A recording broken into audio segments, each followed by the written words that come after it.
ایک چھوٹے سے گاؤں میں پرچون کی دکان چلاتا تھا۔ اس کی دکان میں زیادہ سامان نہیں تھا، لیکن وہ ایمانداری اور محنت سے اپنی گزر بسر کر رہا تھا۔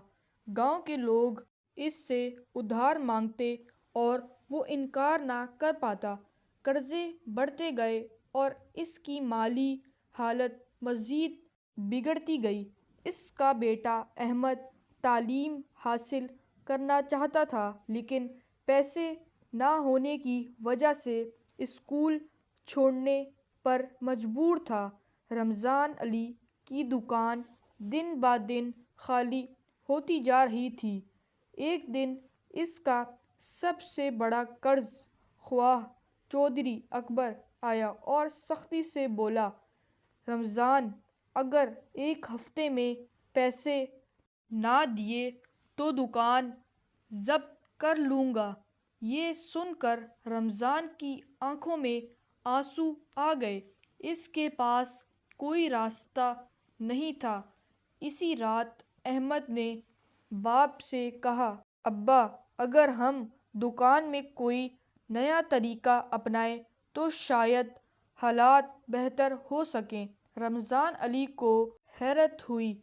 احمد نے تجویز دی کہ وہ کچھ خاص چیزیں بیچنا شروع کرے جو گاؤں میں کوئی اور نہ بیچ رہا ہو، جیسے خالص دیسی گھی، ہاتھ سے بنی چٹنی اور دیسی انڈے۔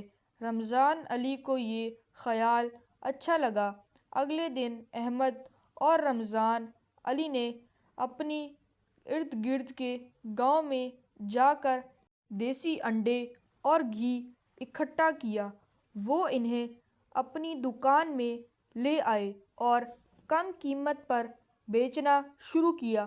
دیکھتے ہی دیکھتے گاؤں کے لوگوں کو یہ چیزیں پسند آنے لگیں اور دکان پر رش بڑھنے لگا۔ جب چودھری اکبر کو معلوم ہوا کہ رمضان علی کی دکان ترقی کر رہی ہے تو وہ جل گیا۔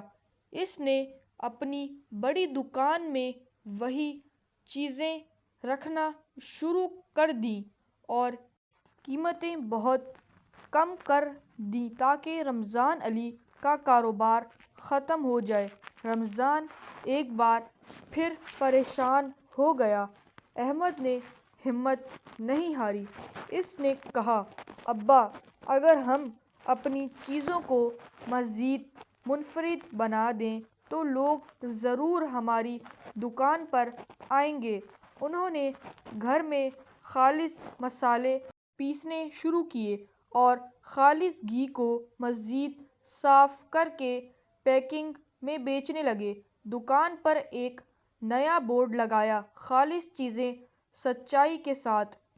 رمضان علی کی ایمانداری اور خالص اشیاء کی بدولت لوگ دوبارہ اس کی دکان پر آنے لگے۔ وہ جانتے تھے کہ یہاں ملنے والی چیزیں اصلی ہیں۔ رمضان علی کی کمائی بڑھنے لگی اور وہ قرض اتارنے کے قابل ہو گیا۔ چودھری اکبر یہ سب دیکھ کر تلملا گیا۔ اس نے رمضان علی کے خلاف جھوٹا الزام لگایا کہ وہ ملاوٹ شدہ گھی بیچ رہا ہے، لیکن جب گاؤں والوں نے گھی اور دیگر اشیاء کی جانچ کی تو ثابت ہو گیا کہ رمضان علی سچ بول رہا تھا۔ چودھری اکبر کو شرمندگی اٹھانی پڑی۔ رمضان علی نے اپنے کاروبار کو مزید بڑھایا۔ اس نے دوسرے گاؤں میں بھی اپنی اشیاء پہنچانی شروع کی۔ اب اس کے پاس اچھا خاصا پیسہ تھا اور سب سے بڑی خوشی یہ تھی کہ احمد دوبارہ اسکول جا سکتا تھا۔ کچھ سال بعد احمد نے تعلیم مکمل کی اور باپ کے ساتھ کاروبار کو مزید بڑھایا۔